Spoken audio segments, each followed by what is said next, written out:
সাকা মুজাহিদের ফাঁসি কার্যকরে এখন অপেক্ষা শুধু আইনি প্রক্রিয়ার। দেশের সার্বিক পরিস্থিতির অবনতির কোনো আশঙ্কা নেই, আশ্বস্ত করলেন স্বরাষ্ট্রমন্ত্রী। আমাদের আইন শৃঙ্খলা নিরাপত্তা বাহিনী সজাগ রয়েছে, আমাদের গোয়েন্দা সংস্থা সজাগ রয়েছে। এই রায় বাস্তবায়িত হোক, আমাদের সর্বসাধারণ এটা চায়। নিরাপত্তা ব্যবস্থা জোরদার। দেখছিলেন প্রধান শিরোনাম। দুপুরের সময়ের সঙ্গে আছি আমি পারমিতা হিম এবং আমি সাজিদ রাজু। এবার অন্যান্য শীর্ষ সংবাদ। ভবিষ্যতে আবাসিক খাতে গ্যাস সংযোগ দেয়া হবে না, জানালেন বিদ্যুৎ প্রতিমন্ত্রী। সিদ্ধান্ত ইতিবাচক হলেও সিলিন্ডারের দাম সহনীয় রাখার তাগিদ বিশেষজ্ঞদের। চেকপোস্টে তল্লাশির সময় এবার পুলিশ পেটালো সিভিল পোশাকে থাকা এক এএসপি। ছবি নেয়ার সময় রক্ষা পায়নি সংবাদকর্মীরাও। দেশে প্রতি বছর বাড়ছে বিবাহ বিচ্ছেদ। আধুনিকায়ন ও নগরায়নই দায়ী বলছেন সমাজবিজ্ঞানীরা। যৌথ পরিবার ও নৈতিকতার উপর গুরুত্ব আরোপ। সরবরাহ বাড়লেও কমেনি শীতকালীন সবজির দাম। মাছের বাজারেও নেই সুখবর। দাম নিয়ে ক্রেতা বিক্রেতার পাল্টা অভিযোগ। এবং জমকালো অনুষ্ঠানে আজ উদ্বোধন হচ্ছে বিপিএল এর তৃতীয় আসরের। দেশি তারকাদের সঙ্গে মঞ্চ মাতাবেন ঋত্বিক রোশন ও জ্যাকুলিন ফার্নান্দেজ।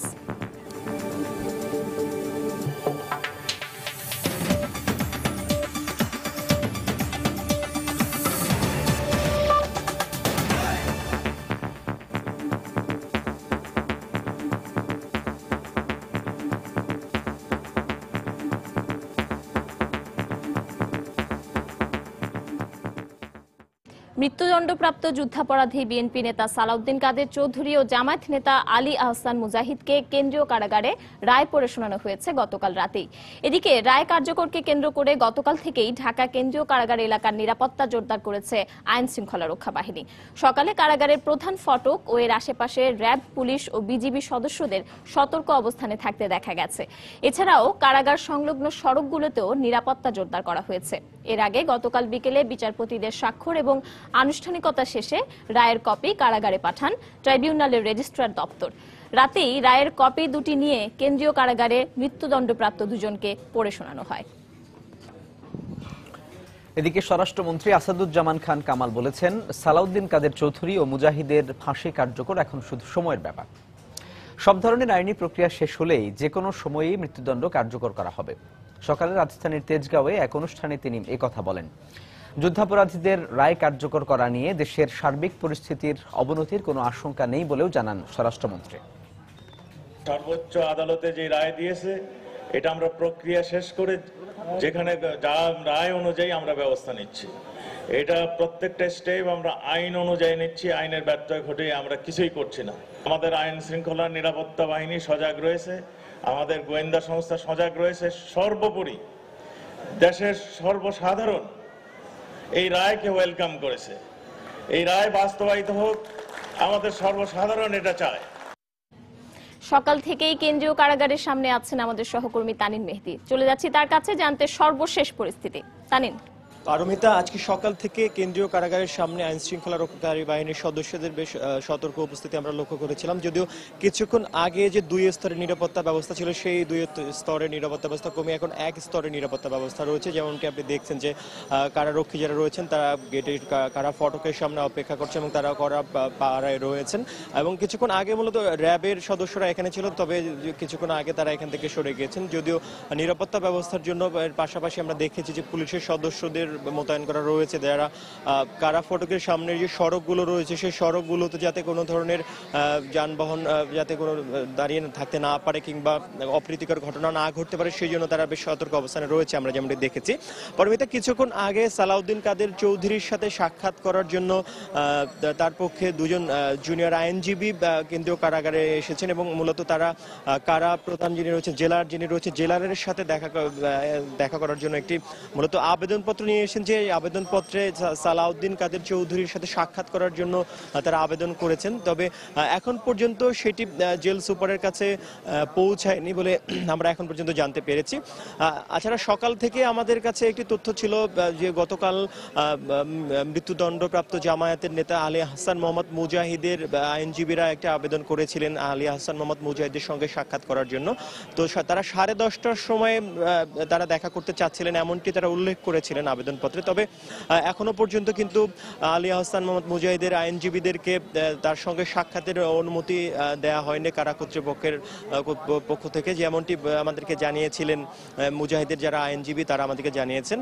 তবে এখনো পর্যন্ত আসলে কখন নাগাদ অনুমতি দেয়া হতে পারে কিংবা সালাউদ্দিন কাদের চৌধুরী কিংবা আলী আহসান মোহাম্মদ মুজাহিদ দুই পক্ষের আইনজীবীকে আসলে একই সময়ে তাদের সঙ্গে দেখা করতে দেয়া হবে কি দেয়া হবে না কিংবা আলাদাভাবে দেয়া হবে সেই বিষয়টি সম্পর্কে আমরা এখনো নিশ্চিত হতে পারিনি। যদিও কিছুক্ষণ আগে আমরা একটি খবর পেয়েছি যে ঢাকা কেন্দ্রীয় কারাগারের ভেতরে দুজন জেলার সালাউদ্দিন কাদের চৌধুরী এবং আলী আহসান মুজাহিদের সঙ্গে তারা দেখা করবেন, যে আসলে যেহেতু তাদের মৃত্যুদণ্ডে কার্যকরের বিষয়ে আসলে সব প্রক্রিয়া ইতিমধ্যে শেষ হয়ে গেছে, যদিও এখনো রাষ্ট্রপতির কাছে প্রাণ ভিক্ষা চাওয়ার যে সুযোগটি রয়েছে সেই সুযোগটি তারা আসলে নেবেন কিনা, সেই সুযোগ নেওয়ার ব্যাপারে আসলে তাদের কি বক্তব্য রয়েছে সেই বক্তব্যটি জানার জন্য আসলে এখন এতটুকু অপেক্ষা রয়েছে আসলে তাদের মৃত্যুদণ্ড কার্যকর করার আগ পর্যন্ত যে সর্বশেষ প্রক্রিয়া সেই প্রক্রিয়াটির জন্য। তবে সেটি আসলে তারা কখন চাইবেন কিংবা আদৌ চাইবেন কিনা সেই বিষয়টি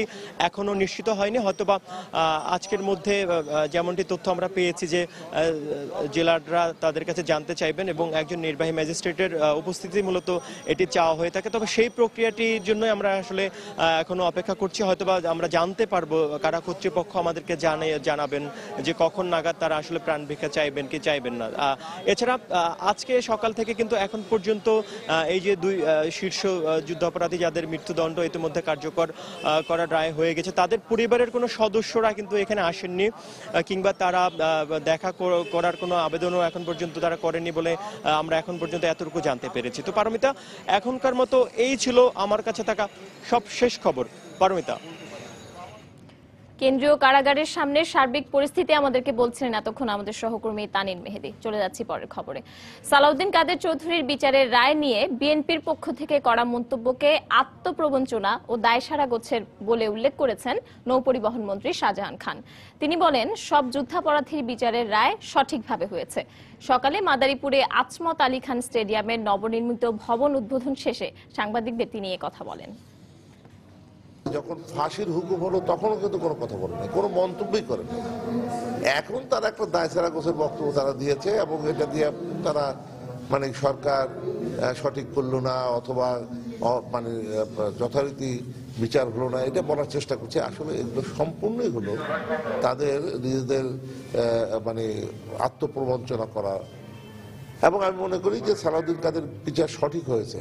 এ পর্যন্ত কোনো আসামির 4টি কারণে ফাঁসি হয়নি, একমাত্র সালাউদ্দিন কাদের জন্য। আর এদিকে দেশে কোনো আইনের শাসন নেই বলে মন্তব্য করে বিএনপির স্থায়ী কমিটির সদস্য গয়েশ্বরচন্দ্র রায় বলেছেন, বিরোধী মত দমনে বিচার বিভাগকে ব্যবহার করা হচ্ছে। সকালে নয়াপল্টনে দলটির কেন্দ্রীয় কার্যালয়ে সিনিয়র ভাইস চেয়ারম্যান তারেক রহমানের 51তম জন্মদিন উপলক্ষে ফ্রি মেডিকেল চেক আপ এবং ওষুধ বিতরণ কার্যক্রম উদ্বোধন করে তিনি একথা বলেন। বিচার বিভাগের স্বাধীনতা, আইনের শাসন যদি থাকতো তাহলে আমরা আইনি লড়াইয়ের মধ্য দিয়ে হাজারো মামলাকে মোকাবেলা করার জন্য প্রস্তুত। কিন্তু আজকে আমরা কি দেখছি, অপরাধ নির্ণয়টা মুখ্য নয়, অর্থাৎ প্রতিপক্ষ রাজনীতি বা প্রতিদ্বন্দ্বী রাজনীতি নেত্রী বা প্রতিষ্ঠানগুলিকে নির্মূল করার একটি অপসংস্কৃতি এবং একটি উল্লাসের মধ্য দিয়ে তারা আজকে দিন কাটায়। বিদ্যুৎ প্রতিমন্ত্রী নসরুল হামিদ বিপু জানিয়েছেন, ভবিষ্যতে আবাসিক খাতে পাইপলাইনে গ্যাসের সংযোগ দেবে না সরকার। সিলিন্ডার গ্যাস ব্যবহারকে সাশ্রয়ী করতে এক্ষেত্রে ভর্তুকি দেবার চিন্তা ভাবনা রয়েছে তাদের। সরকারের এমন সিদ্ধান্তকে ইতিবাচক বলছেন দেশের জ্বালানি বিশেষজ্ঞরা। তবে গ্যাসের দাম ভোক্তা পর্যায়ে সহনীয় রাখার উপরও গুরুত্ব আরোপ করেছেন তারা। Tahsina JC report. পেট্রোবাংলা বলছে, প্রতিনিয়ত সরবরাহকৃত গ্যাসের 11% ব্যয় হচ্ছে আবাসিক খাতে। এর আগে 2010 সালের 13 জুলাই আবাসিক খাতে নতুন গ্যাস সংযোগ বন্ধ করে দেয় সরকার। নতুন গ্যাস ক্ষেত্র আবিষ্কৃত না হওয়ায় এবং পুরনো গ্যাস ক্ষেত্রগুলোর মজুদ ফুরিয়ে আসায় এই সিদ্ধান্ত নেওয়া হয়। পরবর্তীতে 2013 সালের 7 মে আবারও আবাসিক খাতে গ্যাসের সংযোগ দেওয়া শুরু হয়। তবে গ্যাস খাতে দুর্নীতি ও বিশৃঙ্খলতার কারণে ভবিষ্যতে আবাসিক খাতে পাইপলাইনে গ্যাসের সংযোগ দেবার সিদ্ধান্ত থেকে সরে এসেছে সরকার। শুক্রবার এক অনুষ্ঠানে এমনটাই জানালেন বিদ্যুৎ ও জ্বালানি প্রতিমন্ত্রী। আমরা সিদ্ধান্ত নিয়েছি যে আমরা আবাসিক খাতে আর কোনো নতুন করে গ্যাসের কানেকশন, পাইপ গ্যাসের কানেকশন দিব না। সুতরাং আমরা এখানে এলপিজি কে ব্যবহার করব। আমরা যদি সিলিন্ডার গ্যাস ব্যবহার করি এবং সেটা যদি সাশ্রয়ী মূল্য আমরা দিতে নাও পারি, তাহলে এখানে আমরা সাবসিডি করব। জ্বালানি বিশেষজ্ঞরা বলছেন, সরকার এলপি গ্যাস ব্যবহারকে উৎসাহিত করতে ভর্তুকি দিলেও দুই ধরনের গ্যাসের মূল্যের তফাৎ যেন কম হয় সে বিষয়ে সতর্ক থাকতে হবে। যদি এলপি গ্যাস চালু করা যায়, সেটা কিন্তু আমাদের সুদূর ভবিষ্যতের জন্য একটা ভালো পন্থা হিসাবে বিবেচনা করা যায়। দামের তফাৎটা কমাতে যদি না পারে সরকার, তাহলে কিন্তু এটা গ্রহণযোগ্য হবে না। আরেকটা জিনিস যদি আপনি কন্ট্রোল করতে না পারেন, সেটা হচ্ছে চুরি। তার যে রাজস্ব আয় এই থেকে, সেটা সে হারাচ্ছে। চুরি হলে সে ওইটা পাচ্ছে না। এই যে সাশ্রয় করার যে উদ্দেশ্যটা, সেইটা সম্ভব হবে না। আবাসিক খাতে গ্যাসের উপর নির্ভরশীলতা কমাতে আধুনিক চুলা, সৌর বিদ্যুৎ ও বায়োগ্যাসকে জনপ্রিয় করতে সরকার কাজ করছে বলেও জানান বিদ্যুৎ প্রতিমন্ত্রী। তাহসিনা জেসি, সময় সংবাদ, ঢাকা। দেশে প্রতি বছর বাড়ছে বিবাহ বিচ্ছেদের সংখ্যা। আধুনিকায়ন, শিল্পায়ন ও নগরায়নের কারণে সম্প্রতি শহরে বাড়ছে এই হার। আর বিবাহ বিচ্ছেদের সিদ্ধান্ত নেয়ার ক্ষেত্রে বেড়েছে নারীর অংশগ্রহণ। দুজনের মানসিকতার মিলের অভাব সহ পারস্পরিক দ্বন্দ্বের কারণে এই হার বাড়ছে বলে অভিযোগ ভুক্তভোগীদের। আর এই হার কমাতে যৌথ পরিবারের পাশাপাশি মানুষের নৈতিকতার উপর গুরুত্ব আরোপ করেছেন সংশ্লিষ্টরা। বিস্তারিত শরীফুল ইসলামের রিপোর্টে। পরিবার মানুষের আজীবন শাশ্বত সংগঠন, যেখানে মানুষ লালিত পালিত হয় এবং মানবিক গুণাবলীর বিকাশ ঘটে। কিন্তু সাম্প্রতিক বছরগুলোতে বিচ্ছেদের ফলে ছেদ পড়েছে শিশুদের মানবিক বিকাশ সহ সার্বিক সমাজ ব্যবস্থায়। সমাজে যৌথ পরিবার ভেঙে একক পরিবার গঠন এবং পারিবারিক বন্ধন শিথিল হওয়ায় ঠুনকো ছোট বিষয়েও সহজে ঘটছে বিবাহ বিচ্ছেদ। ঢাকার 2 সিটি কর্পোরেশনের তথ্য মতে 2015 সালের সেপ্টেম্বর পর্যন্ত বিবাহ বিচ্ছেদের সংখ্যা ছিল 7,500, যেখানে 2000 সালে বিবাহ বিচ্ছেদের সংখ্যা ছিল 2753টি। ডিভোর্সটা হওয়ার কারণ ছিল ইনফিনিটি কমপ্লেক্স। যখন আমি এগিয়ে যাচ্ছিলাম, সেই এগিয়ে যাওয়াগুলো ওর কাছে মানে অনিরাপত্তার কারণ ছিল, যে ও বোধহয় অন্য কোথাও চলে যাচ্ছে, ও বোধহয় হারিয়ে যাচ্ছে আমার কাছ থেকে। এপ্রিল 29 তারিখে আমার কাছে পেপার আসে ফার্স্ট, এবং তার পিছনে সেই রিজন উল্লেখ করছে যে আমি বেপরোয়া, আমি বিপদগামী স্বামী। আমার কোনো কাজিন যদি আমাকে ফোন দেয়, সেমন যে আমার সাথে তার একটা রিলেশন বিল্ড আপ হয়েছে। সাম্প্রতিক সময়ে বিবাহ বিচ্ছেদ নারীরা বেশি দিচ্ছেন। নারীর অর্থনৈতিক স্বাবলম্বন ও ক্ষমতায়নের ফলে এই হার বাড়ছে বলে মত এই আইনজীবীর। ভৌতিক অবক্ষয়, মূল্যবোধের অভাব, তারপরে বিকৃত রুচি, সেখানে দেখাচ্ছে স্বামী স্ত্রী দুজনেই কিন্তু ধৈর্য তাদের কমে গেছে এবং তারা কিন্তু ডিভোর্স করে ফেলছে। পারিবারিক মূল্যবোধের পাশাপাশি আধুনিক অর্থনীতির সাথে তাল মিলিয়ে নারী পুরুষের মধ্যে সমতা বিধান করা গেলেই বিবাহ বিচ্ছেদ কমবে বলে মত এই সমাজবিজ্ঞানীর। বিশেষ করে পুরুষদেরকে এগিয়ে আসা, যে অর্থনীতিতে স্ত্রী তার মতো ইকুয়ালি কাজ করে, তাইলে পরে এক ধরনের সমঝোতা তৈরি হবে। বিবাহ বিচ্ছেদ কমাতে পেশাগত কাউন্সেলিং এর উপরও গুরুত্ব দিচ্ছেন সংশ্লিষ্টরা। শরীফুল ইসলাম, সময় সংবাদ, ঢাকা। দুপুরের সময় আরো থাকছে। প্যারিস হামলার পর এখনো আতঙ্ক কাটেনি নগরবাসীর। মূল পরিকল্পনাকারী নিহত হবার খবর নিশ্চিত হলেও সন্দেহভাজন অন্যদের খুঁজছে পুলিশ।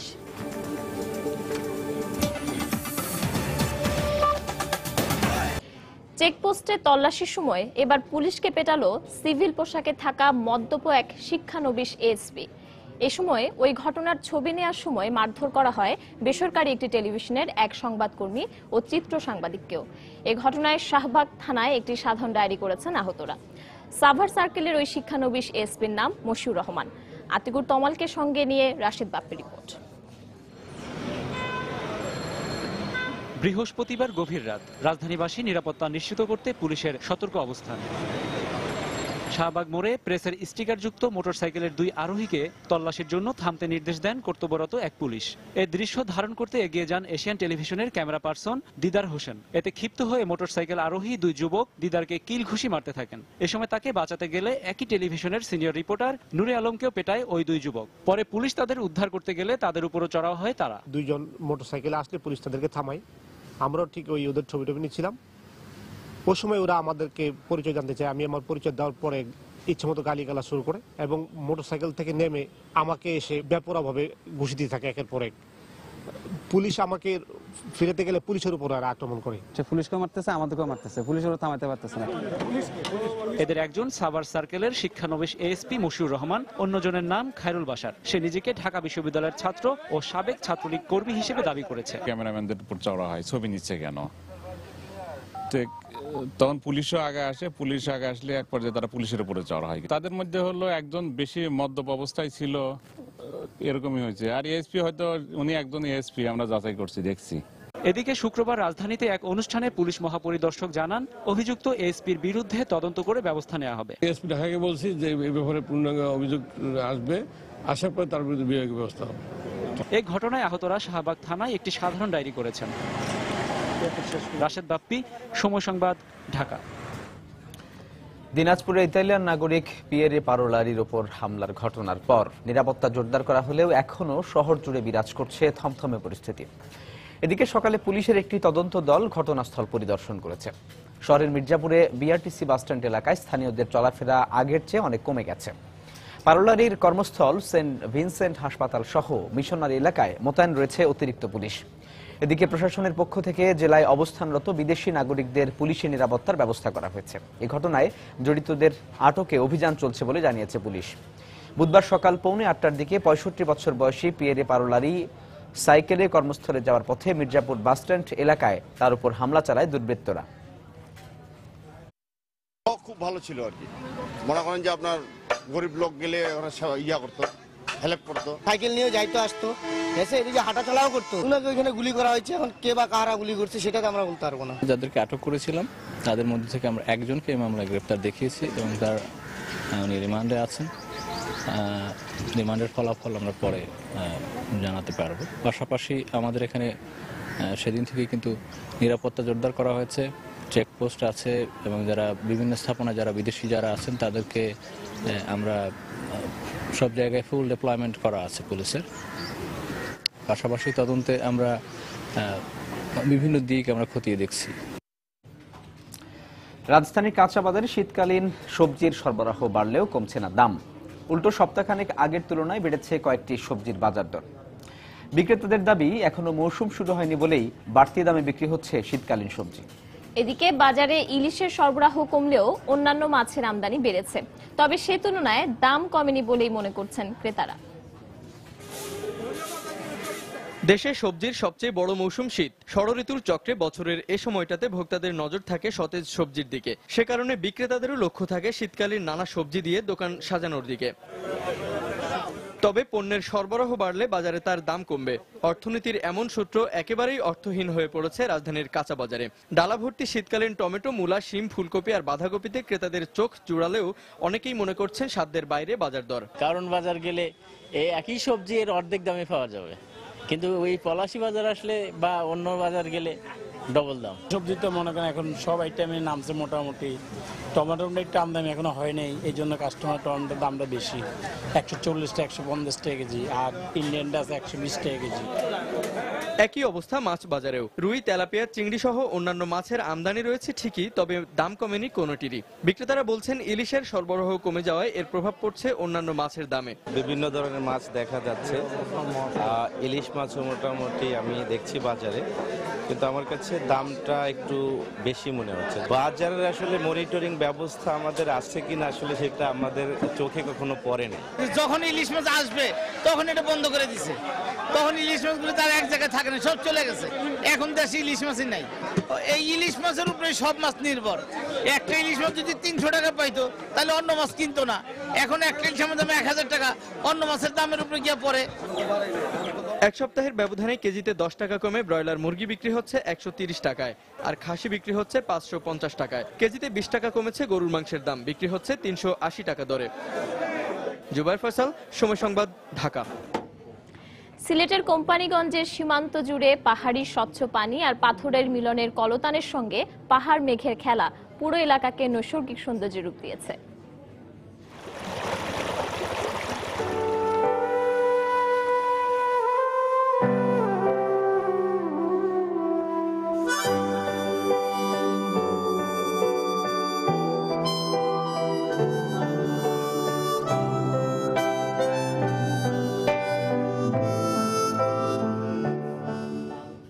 অযত্ন আর অবহেলায় বেহাল দশা এখন সিলেটের এই উৎমা পর্যটন কেন্দ্রের। সীমাহীন দুর্ভোগের শিকার হচ্ছেন পর্যটকরা। এ নিয়ে রিপোর্ট থাকছে সংবাদের শেষ অংশে, দেখার আমন্ত্রণ। বিএনপির প্রতিষ্ঠাকালীন সদস্য ব্যারিস্টার নাজমুল হুদার নেতৃত্বে তৃণমূল বিএনপি নামের একটি নতুন রাজনৈতিক দল আত্মপ্রকাশ করেছে। সকালে রাজধানীর একটি হোটেলে দলের গঠনতন্ত্র, আদর্শ ও কাঠামো নিয়ে গণমাধ্যমকে বিস্তারিত তথ্য জানান তৃণমূল বিএনপির আহ্বায়ক ব্যারিস্টার নাজমুল হুদা। এ সময় 30 দলের সমন্বয়ে গঠিত বাংলাদেশ ন্যাশনাল অ্যালায়েন্স বা বাংলাদেশ জাতীয় জোটের চালিকা শক্তি হিসেবে তৃণমূল বিএনপি নেতৃত্ব দেবে বলেও জানানো হয়।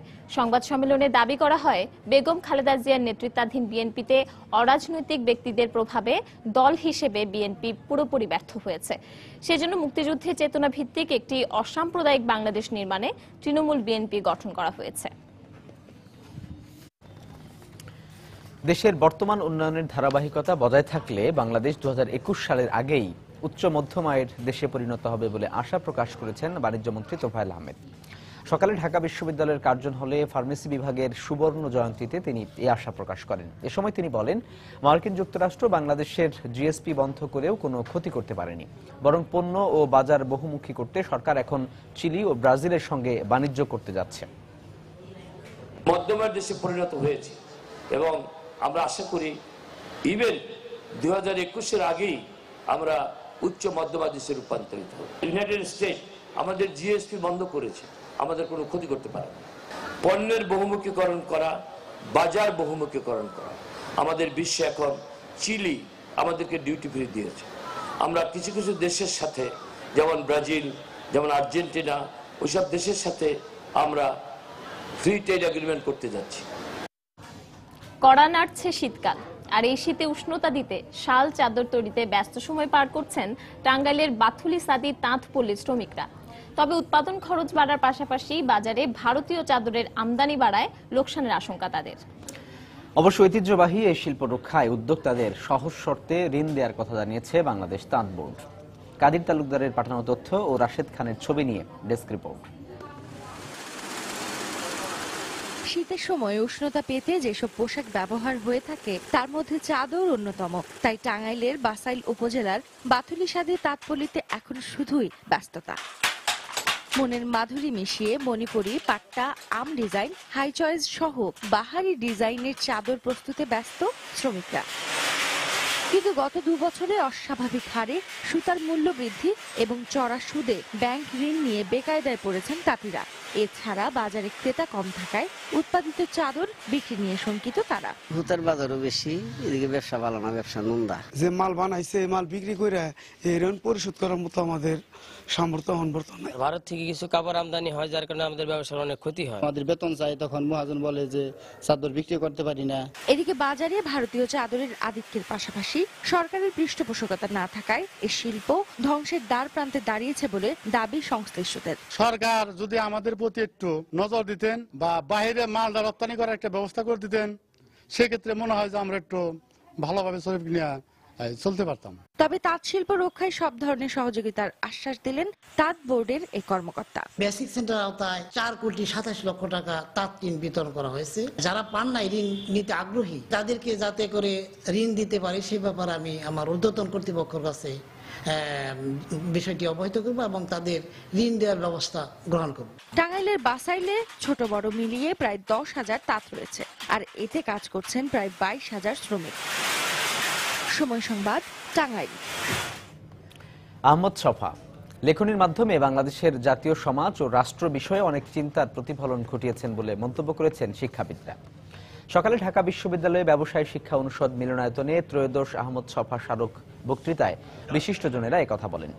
আহমদ ছফা শুধু কবি ও কথা সাহিত্যিক ছিলেন না, প্রথাবিরোধী ও স্পষ্টভাষী হিসেবেও বুদ্ধিজীবী মহলে সুপরিচিত ছিলেন বলেও মন্তব্য করেন শিক্ষাবিদরা। অনুষ্ঠানে ডক্টর সলিমুল্লাহ খান ও সর্দার আব্দুস সাত্তার সহ অন্যান্যরা উপস্থিত ছিলেন। বান্দরবানে অস্ত্র ও মাদক সহ সন্ত্রাসী ইসমাইল হোসেন বুলু ও তার সহযোগীকে আটক করেছে গোয়েন্দা পুলিশ। পুলিশের দাবি, এ সময় বন্দুকযুদ্ধে ডিবির এক সদস্য গুলিবিদ্ধ হয়েছেন। তাকে চিকিৎসার জন্য সদর হাসপাতালে ভর্তি করা হয়েছে। গোয়েন্দা পুলিশ জানায়, ভোরে সদর উপজেলার চেমিডলু পাড়ায় অভিযান চালানো হয়। এ সময় তাদের অবস্থান টের পেয়ে পুলিশকে লক্ষ্য করে গুলি করে সন্ত্রাসীরা।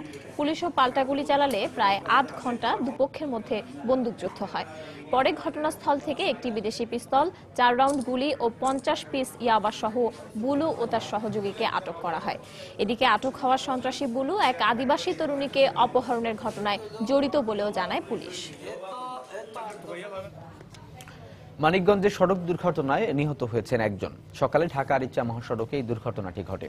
পুলিশ ও প্রত্যক্ষদর্শীরা জানায়, সদর উপজেলার বাড়বাউর এলাকায় ঢাকাগামী পদ্মা লাইনের একটি বাসের সঙ্গে বিপরীত দিক থেকে আসা একটি অ্যাম্বুলেন্সের সংঘর্ষ হয়। এই সময় অ্যাম্বুলেন্সে থাকা যাত্রী ও চালক মারাত্মকভাবে আহত হন। পরে তাদের উদ্ধার করে সদর হাসপাতালে নেওয়া হলে হারুনুর রশিদ নামে একজনকে মৃত ঘোষণা করেন চিকিৎসক। নিহত রশিদের বাড়ি ফরিদপুর সদর উপজেলার নীলটুলি গ্রামে। দেশের বিভিন্ন স্থানে যৌথ বাহিনীর অভিযানে বিএনপি ও জামায়াত শিবিরের ৬৭ নেতাকর্মীকে আটক করা হয়েছে। পুলিশ বলছে, এদের অনেকেই নাশকতার মামলার আসামি। নাশকতা প্রতিরোধে এবং সার্বিক আইনশৃঙ্খলা পরিস্থিতি স্বাভাবিক রাখতে বেশ কিছুদিন ধরেই চলছে যৌথ বাহিনীর অভিযান। এরই অংশ হিসেবে গত রাত থেকে আজ সকাল পর্যন্ত ঝিনাইদহের বিভিন্ন এলাকা থেকে বিএনপি ও জামায়াত শিবিরের নেতাকর্মী সহ ৩২ জনকে আটক করা হয়। একই সময়ে লালমনিরহাটে ১৬ ও কুড়িগ্রাম থেকে ৭ জনকে আটক করা হয়। এছাড়াও মানিকগঞ্জে ৮ ও কুমিল্লা থেকে ২ জনকে আটক করে যৌথ বাহিনী। কক্সবাজারে বিপুল পরিমাণ মাদকদ্রব্য সহ উষা রাখাইন নামে স্বরাষ্ট্র মন্ত্রণালয়ের তালিকাভুক্ত এক মাদক ব্যবসায়ীকে গ্রেপ্তার করেছে র্যাব। গত রাতে শহরের চাউল বাজার এলাকায় নিজ বাড়ি থেকে তাকে গ্রেপ্তার করা হয়। র্যাব জানায়, দীর্ঘদিন ধরেই তাকে গ্রেপ্তারে অভিযান চালানো হচ্ছিল। এরই অংশ হিসেবে গত রাতে তার বাড়িতে অভিযান চালানো হয়। এই সময় 1 কেজি 650 গ্রাম হিরোইন, বিপুল পরিমাণ ইয়াবা ও ফেন্সিডিল উদ্ধার করা হয়। উষা রাখাইনের বিরুদ্ধে জেলার বিভিন্ন থানায় মামলা রয়েছে বলে জানিয়েছে র্যাব। অস্ত্রসহ এর আগে গ্রেপ্তার হয়েছিল, আবার সেই হিরোইনগুলো নিয়ে এসে সে আবার এই আমাদের কক্সবাজারের যুব সমাজের মধ্যে এবং এখানে যারা টুরিস্ট আসে, বিশেষ করে তার সবচেয়ে প্রধান টার্গেট দেশি বিদেশি টুরিস্ট আসে, তাদের মধ্যে এই হিরোইনটিকে বিক্রি করা। গাজীপুরে টঙ্গীর তুরাগ নদীর তীরে শুরু হয়েছে 5 দিন ব্যাপী জোর ইজতেমা। পরম করুণাময়ের সন্তুষ্টি লাভের আশায় হাজারো ধর্মপ্রাণ মুসল্লি এই ইজতেমায় উপস্থিত হয়েছেন। ফজরের নামাজের পর বয়ান ও আলোচনার মধ্য দিয়ে শুরু হয় এই ইজতেমা। মূল ইজতেমার পূর্ব প্রস্তুতিমূলক সভা হিসেবে পরিচিত এ জোর ইজতেমায় 1 থেকে 3 চিল্লা সমাপ্তকারী মুসল্লিরাই অংশ নিয়ে থাকেন। ইজতেমা শেষে বিভিন্ন কাফেলায় ভাগ হয়ে তারা দেশে বিদেশে দ্বীনের দাওয়াত দিতে বেরিয়ে যাবেন। পরে ফিরে এসে মূল ইজতেমায় যোগ দিবেন তারা। এদিকে ইজতেমায় আগত মুসল্লিদের জন্য 2 স্তরের নিরাপত্তা ব্যবস্থা নেওয়া হয়েছে। আজকে থেকে জোর শুরু হচ্ছে, 5 দিনের জোর চলবে।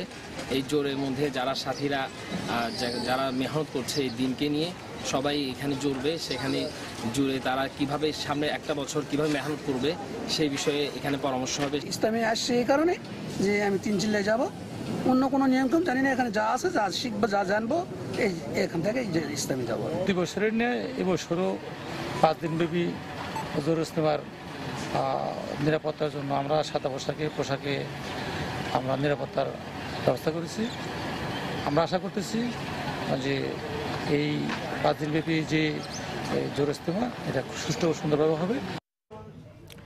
কিশোরগঞ্জে মুক্তিযোদ্ধার সনদ জালিয়াতি করে প্রাথমিক শিক্ষক পদে চাকরি দেওয়ার অভিযোগে সাবেক জেলা প্রাথমিক শিক্ষা অফিসার মোদাচ্ছের হোসেন সহ 2 সহকারীর বিরুদ্ধে মামলা করেছে দুদক। গতকাল রাতে দুদকের প্রধান কার্যালয়ের উপসহকারী পরিচালক মোহাম্মদ নেয়ামুল আহসান গাজী বাদী হয়ে সদর থানায় 3 জনের বিরুদ্ধে মামলা করেন। মামলার বিবরণে জানা যায় 2008 ও 2009 সালে জেলার বিভিন্ন স্কুলে 158টি শূন্য পদে প্রাথমিক বিদ্যালয়ের প্রধান শিক্ষক ও সহকারী শিক্ষক নিয়োগ দেয় সরকার। সে সময় জেলা প্রাথমিক শিক্ষা কর্মকর্তা মোদাচ্ছের হোসেন সহ 2 অফিস সহকারী ভুয়া মুক্তিযোদ্ধা সনদের মাধ্যমে পোষ্য কোটা দেখিয়ে তাদের পছন্দের প্রার্থীদের চাকরি দেন। পরে প্রাথমিক ও গণশিক্ষা মন্ত্রণালয়ের তদন্তে বিষয়টি ধরা পড়লে তাৎক্ষণিকভাবে তাদের সাময়িক বরখাস্ত করা হয়। পৌরসভা নির্বাচনকে সামনে রেখে মাদারীপুরের 3টি পৌরসভার পাড়া মহল্লায় সরব হয়ে উঠেছেন প্রার্থী ও ভোটাররা। এই নির্বাচনকে ঘিরে সভা সমাবেশ ও শুভেচ্ছা ব্যানার সহ ব্যাপক প্রস্তুতি নিচ্ছে ক্ষমতাসীন দল আওয়ামী লীগের সম্ভাব্য প্রার্থীরা। আর নানা সমস্যায় জর্জরিত বিএনপি মাঠে না থাকলেও ঘরোয়াভাবে প্রস্তুতি নিচ্ছে দলটির স্থানীয় নেতারা। সঞ্জয় কর্মকার অভিজিতের তথ্য ও শাহাদাত আকুনের ছবি নিয়ে ডেস্ক রিপোর্ট। তফসিল ঘোষণা না হলেও নির্বাচনী আমেজ শুরু হয়ে গেছে মাদারীপুরের 3টি পৌরসভায়। এই নির্বাচনকে সামনে রেখে ক্ষমতাসীন আওয়ামী লীগের সম্ভাব্য প্রার্থীরা সৌজন্য সাক্ষাৎ সহ রাস্তাঘাটে টানিয়েছেন শুভেচ্ছা ব্যানার, পোস্টার ও ফেস্টুন। আর মাঠে না থাকলেও ঘরোয়াভাবে নির্বাচনের প্রস্তুতি নিচ্ছে বিএনপি। একই সঙ্গে পাড়া মহল্লার চায়ের দোকান হয়ে উঠেছে ভোটারদের আলোচনার কেন্দ্র। দলের স্বার্থে তৃণমূলের সাথে দলীয় প্রতীকে নির্বাচন হয় না, আমার এটা মতামত। আমার পছন্দের প্রার্থী যদি মনোনয়ন না পায় তাহলে তার পরিবর্তে যে স্বতন্ত্র প্রার্থী তাকে ভোট দেব। দলের ভিতরে যদি কাউকে নমিনেশন দেয় তাকে আমি ভোট দেব যদি আমার পছন্দ হয়। এদিকে দলীয় প্রতীকে নির্বাচন অনুষ্ঠিত হলে তৃণমূল নেতারা দলের আদর্শে উদ্বুদ্ধ হয়ে এলাকার উন্নয়নে কাজ করবেন বলে মনে করেন জেলা আওয়ামী লীগের এ নেতা। জনগণের নির্বাচিত প্রতিনিধি যারা হবেন তারা দলের কাছে জবাবদিহিতা এবং জনগণের কাছে দেওয়া প্রতিশ্রুতি বাস্তবায়নের জন্য রাজনৈতিক সহযোগিতা পাবেন। অন্যদিকে জেলা বিএনপির নেতারা বলছেন দলীয় প্রতীকে নির্বাচন হলে স্থানীয় প্রশাসনের ভূমিকা নিরপেক্ষতা হারাবে। সরকার যে অবস্থায় আছে তাতে কিন্তু প্রশাসন ওই প্রার্থীর পক্ষে কিন্তু তারা কাজ করবে, যার ফলে সে জায়গায় নিরপেক্ষতা হারাবে। মাদারীপুর সদর পৌরসভায় 44,550 জন, কালকিনিতে 27,561 জন এবং শিবচর পৌরসভায় 14,500 ভোটার রয়েছেন। সময় সংবাদ, মাদারীপুর। বৃদ্ধাশ্রমের ধারণাকে সম্পূর্ণভাবে এড়িয়ে বন্দরনগরী চট্টগ্রামে কয়েকজন উদ্যমী যুবক গড়ে তুলেছেন প্যারেন্টস লাউঞ্জ নামের একটি ভিন্ন মাত্রার বিনোদন কেন্দ্র, যেখানে প্রতিদিন সন্ধ্যার পর সন্তানরাই তাদের বাবা মাকে নিয়ে আসেন বিনোদনের জন্য। বাবা মা এবং সন্তানদের জমজমাট আড্ডা দেওয়ার পাশাপাশি চলে গান শোনা, বই পড়া সহ নানা আয়োজন। প্যারেন্টস লাউঞ্জের গল্প শোনাচ্ছেন কমল দে। স্বাভাবিক চোখে দেখে এটিকে বৃদ্ধাশ্রমে মনে হবে, কারণ এখানে 50 থেকে 70 ঊর্ধ্ব প্রবীণদের আধিক্য বেশি। প্রবীণদের কেউ পাশের জনের সাথে সেরে নিচ্ছেন সুখ দুঃখের আলাপ, কেউ আবার গান শুনছেন, আবার কেউ মেতেছেন তরুণ জীবনের খুনসুটি নিয়ে, কেউ আবার মাইক নিয়ে শোনাচ্ছেন ফেলে আসা দীর্ঘ কর্মজীবনে নানা অভিজ্ঞতার কাহিনী। অন্যরকম এক পরিবেশ, কয়েকজন উদ্যমী তরুণের চিন্তার ফসল এই প্যারেন্টস লাউঞ্জ। বৃদ্ধাশ্রমে বাবা মাকে ছেলেমেয়েরা হাত ধরে পৌঁছে দেয় কিন্তু আর ফিরিয়ে নিয়ে যায় না, কিন্তু প্যারেন্টস লাউঞ্জে বাবা মাকে তারা পৌঁছে দেন। 2 ঘন্টা শেষে আনন্দ সময় কাটানোর পরে বাবা মাকে জোর করে তাদের বাড়িতে ফিরিয়ে নিয়ে যান। নগরীর জামাল খান এলাকায় গড়ে তোলা প্যারেন্টস লাউঞ্জে প্রতিদিন বিকেল থেকে আসা শুরু হয় সন্তান সহ প্রবীণদের, আর এই আড্ডা চলে রাত 9টা পর্যন্ত। বাবা মাকে হয়তো যে সময়টুকু দেওয়া দরকার সেটা দিতে আমরা কেউ পারছি না, এই জন্য তাদের এটা একটা অনেকটা ক্লাবের মতো। এখানে এসে আমাদের সময় কাটাতে ভালো লাগে। কিছু ইয়ং ছেলে পেলে এরা যে সুযোগটা দিছে, আই লাইক ইট। এখানে সব পাচ্ছি, সবাইকে পাচ্ছি সময় কাটানোর জন্য। আপাতত ছোট পরিসর নিয়ে গত 30 অক্টোবর যাত্রা শুরু হওয়া এই প্যারেন্টস লাউঞ্জকে উদ্যমী তরুণরা নিতে চান এক অন্য উচ্চতায়। বই পড়তে পারবেন, সংবাদপত্রগুলো থাকবে সেগুলো পড়তে পারবেন, টিভি দেখতে পারবেন, আর ওনাদের জন্য আমাদের চিকিৎসা সেবার একটা ব্যবস্থা থাকবে। এই প্যারেন্টস লাউঞ্জ পরিচালনার জন্য রয়েছেন সমাজের নানা ক্ষেত্রে প্রতিষ্ঠিত 50 জন আজীবন সদস্য। তাদের দেওয়া অনুদানেই চলছে এটি। কমল দে, সময় সংবাদ, চট্টগ্রাম।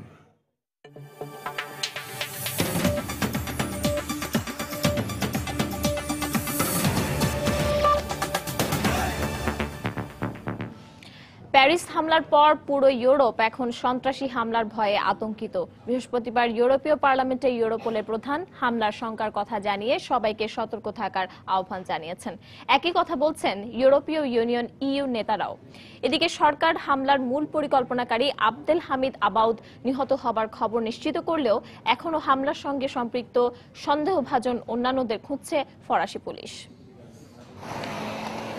কিছুদিন পরই বড়দিন, তবে প্যারিসে সন্ত্রাসী হামলার ঘটনা মলিন করে দিয়েছে ফরাসিদের বড়দিনের আনন্দ।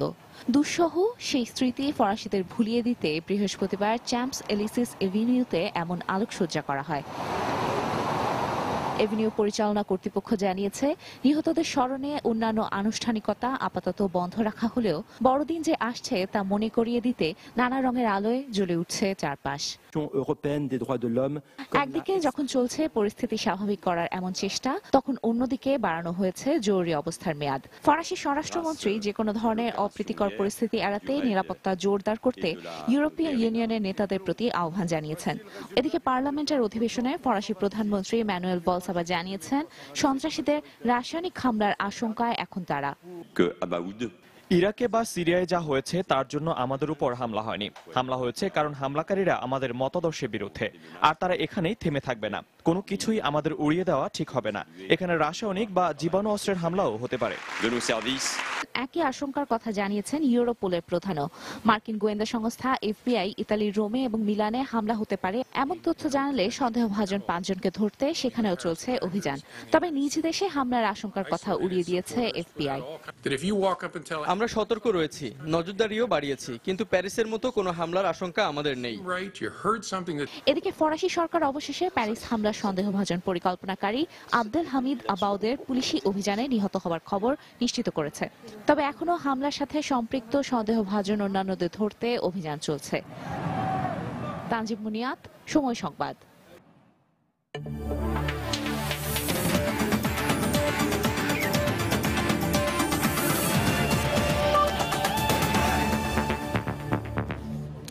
বিপিএল এর উদ্বোধনী অনুষ্ঠানের খবর। ভারতের ঋত্বিক রোশন, জ্যাকুলিন ফার্নান্দেজ আর বাংলাদেশের তারকা মমতাজ এলআরবি চিরকুটের মনোমুগ্ধকর পারফরমেন্স দিয়ে আজ বিকেল 4:45 উদ্বোধন হবে বিপিএল এর তৃতীয় আসরের।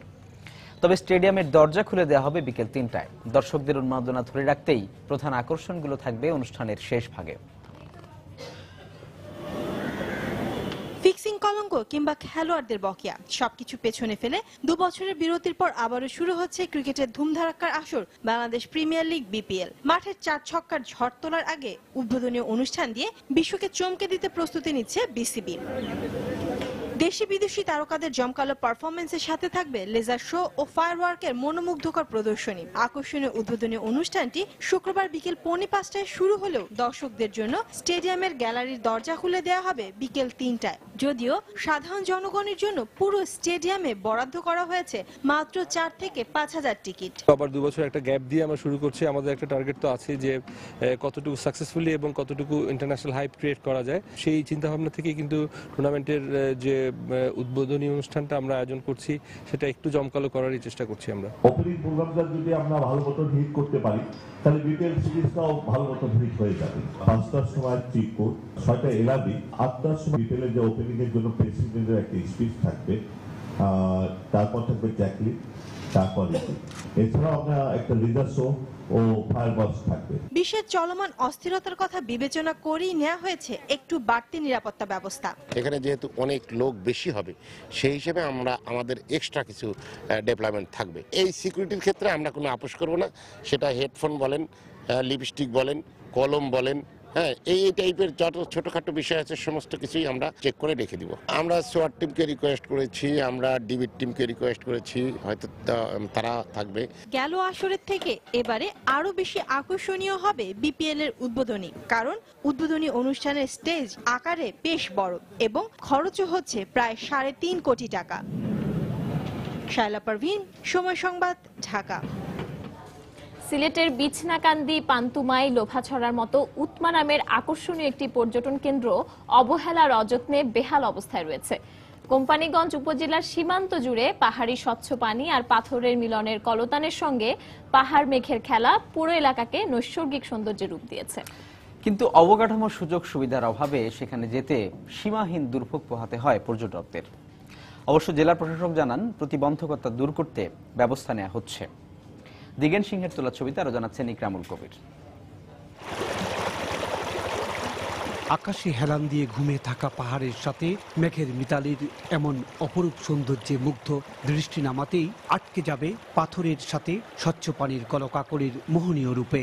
সিলেটের কোম্পানিগঞ্জ সীমান্তবর্তী উৎমাছড়াকে ঘিরে ভারতের মেঘালয় রাজ্যের পাহাড়গুলো থরে থরে সাজিয়ে এক অপার সৌন্দর্যের সৃষ্টি করেছে।